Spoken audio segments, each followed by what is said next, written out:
5 years here in Jerusalem. It's one of the oldest hotels in Jerusalem. I was asked to talk about it and tell you how it is to manage a small hotel. So, once upon a time, many years ago, I landed at the French hospital in New York City.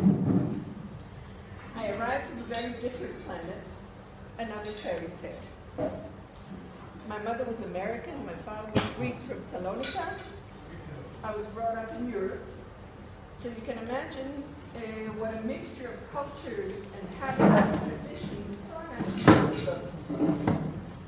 My life on planet Earth has been a constant merry-go-round of travels, emotions, meeting people, different jobs and experiences.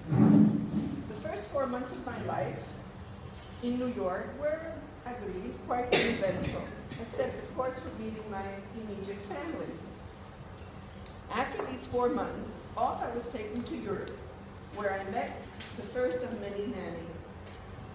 She was Danish, Henny Harold, and then we were moved to Turkey, so I had a Turkish nanny who used to scare the daylights out of me. If you want later, I can tell that story also.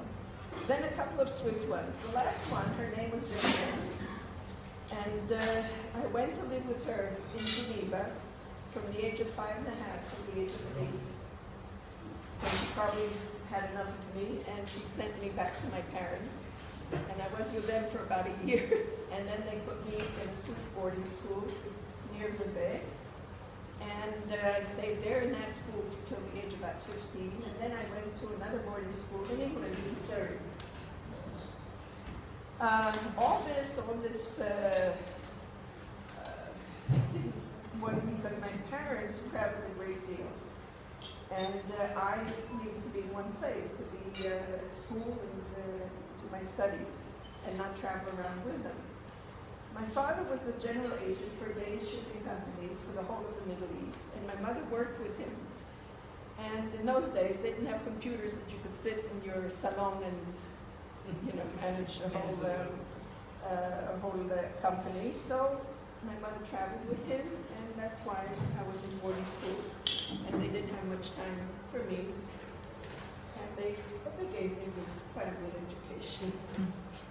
Through the years, I lived in many places. I lived in Cyprus, I lived in Greece, I lived in Switzerland, I lived in England, in the US, in Austria, and in Israel. I've been living here for about 46 years, going off and on.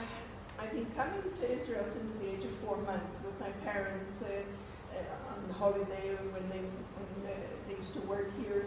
Also, my father had an office in Haifa. But it's only in 1970 that I decided to make Aliyah here. And an incident in my childhood made me realize in later years that this is the place that I wanted to be and to create a family. I have 3 beautiful children, two sons who live here in Jerusalem, and 1 daughter who lives in Miami. I have done many jobs in my life.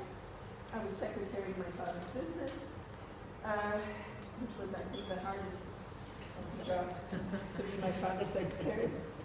Then I was, for a short while, I was a sales lady in Lord & Taylor's. Does anybody remember Lord & Taylor's in New York? I was a travel agent. I was the owner of an agency that represented wholesale tour operators here in Jerusalem. And then I worked in Vienna at the Israeli embassy for 4 years in the consular department. And my last job was managing the historical Palatin Hotel in Jerusalem. And I'll come back to that a bit later, in a few minutes. Today I still work, mostly freelance work. I do translations. I do statistics for the Jerusalem Hotel Association. And my days are pretty busy.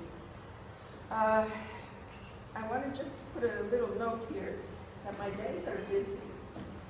And that's why I enjoyed so much the afternoon Rotary meeting that we had here a couple of weeks ago. And I enjoyed it. Over 20 people attended, and I hope that they enjoyed it as well.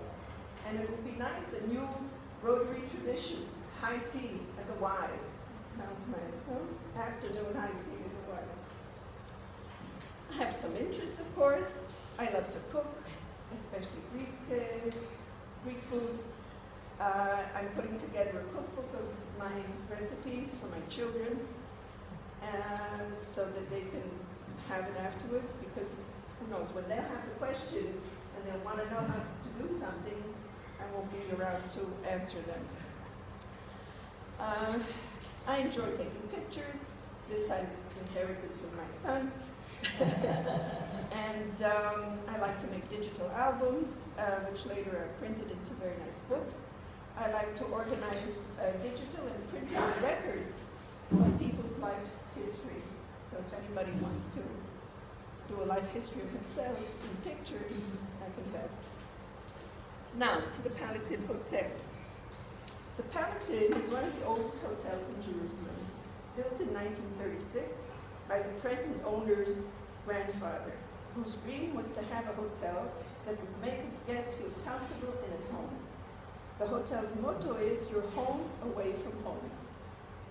Apart from being home to many international guests, the hotel in those days was also home to many Knesset members, because it was very near the old Knesset on King George Street. They also had downstairs a cafe restaurant, which was very à la mode in the 30s and the 40s. All the English high officers and so on. That's from the stories that I heard. So for me, it was quite a challenge to go and to manage this hotel and make its guests feel at home and comfortable. Because the hotel is small, it just has 29 rooms, the manager has to be a bit of a jack of all trades. From the daily office work to greeting the guests as they arrive at the hotel, to make sure the rooms are well taken care of.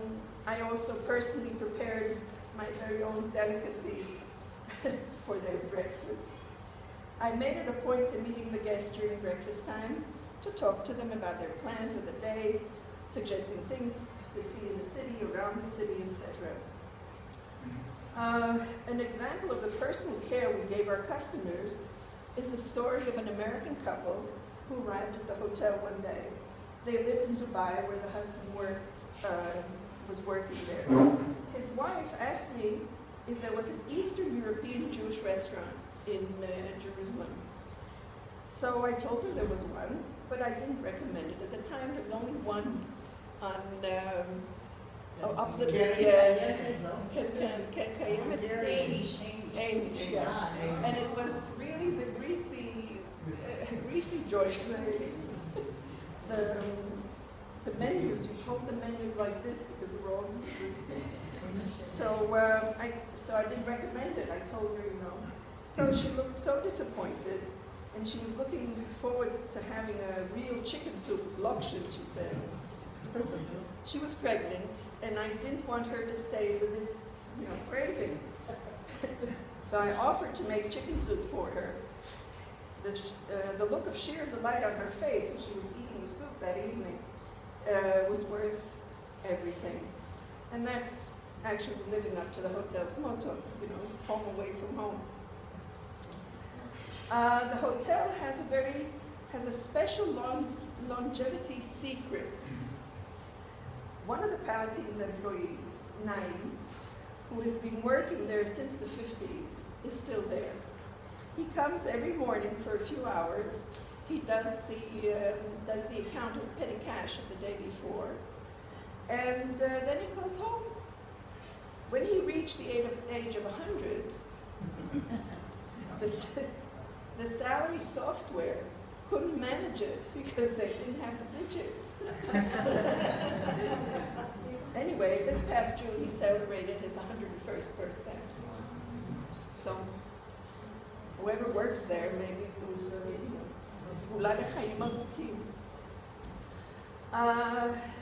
through the years also we had many Seder nights at the hotel. Before my time and during my time there, I cooked with the help of many friends, and supervised about 3 Seder nights. There were about 30 to 40 guests and family who attended there, and it was very special. To conclude, managing a hotel also has its funny aspects. You have all sorts of stories. I mean, there's stories, non-stop stories. Therefore, I shall conclude with a little anecdote about one of the employees who was in charge of the laundry. He always complained that the weight of the laundry he gave out never matched the laundry that came back. It was always less when it came back. So we told him, don't weigh the laundry, count the towels and sheets, and then count the things that come back. As of that day, he always came and said that everything was A-okay. You know, he'd come through the door and he'd go, we're fine. So everybody was happy that we had solved that problem. One day, I was passing in front of the reception desk, and I see him behind the reception desk, mumbling and counting, like this with his fingers. And I asked him, I said, what are you doing? So he says, I'm counting the laundry. I said, oh, where's the laundry? He says, up in the cupboards. So that's Sounds it. like a real bank. That's it. That's me, more or less in a nutshell. If you have any questions, enjoy.